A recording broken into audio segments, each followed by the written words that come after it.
Welcome back. There's no doubt that self-expression comes in many forms, including the way that we dress and even the way that we paint our nails.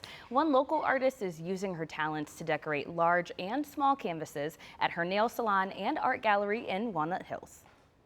My name is Maggie Stewart, and I'm a nail technician and artist. 10 Tiny Canvases as a storefront started in 2021 in February.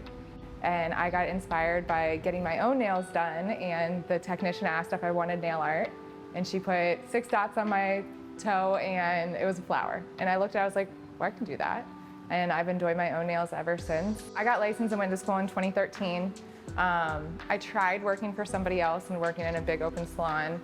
I only lasted for a couple months. I didn't love working for somebody else. I went against what everybody told me that I couldn't do, and I decided to just work for myself. So I rented 75 square feet, and that's how I started. I had no clients, I had a weekly rent, and I built myself up from there and networked off of the people that were around me.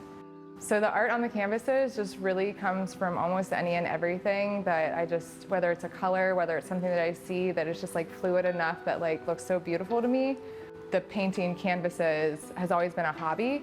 And I realized in quarantine, when I wasn't allowed to do nails, that I started painting with the intent to sell. And so that's what I did.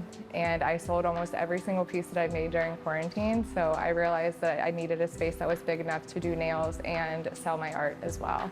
Nail art is a total personal expression. So some people love pink and would get pink every single time they get their nails done, and there's other people that would never get pink ever, even if I paid them to. I wanted all my clients to be able to have the healthiest natural nails possible without damaging them at all. I started playing around with different techniques on myself, and I helped myself grow out my own natural nails.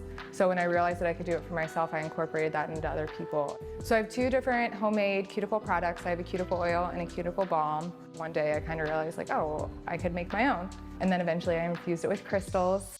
And then I wanted a product that was very moisturizing for the cuticle. And so it actually took me a while to create the recipe and find the right recipe and ingredients, and I created my own cuticle balm.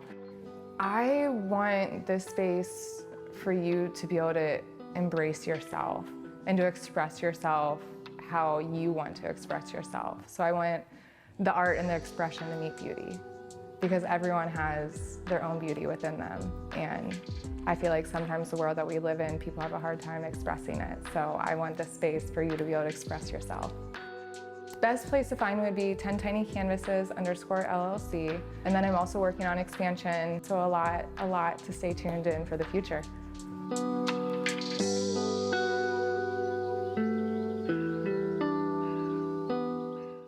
The biggest takeaway that I had from my time with Maggie was not even just about the nail art itself, but it was really just about a local entrepreneur doing what she had to do to make her dreams come true. So I had the honor of getting my nails painted. You'll see the finished product here in just a second, but it was so fun, and I think this is such a welcoming space, and hopefully this will be a source of inspiration for anybody that wants to pursue their own passion. And if you want to learn more, you can follow her on Instagram at 10tinycanvases _LLC.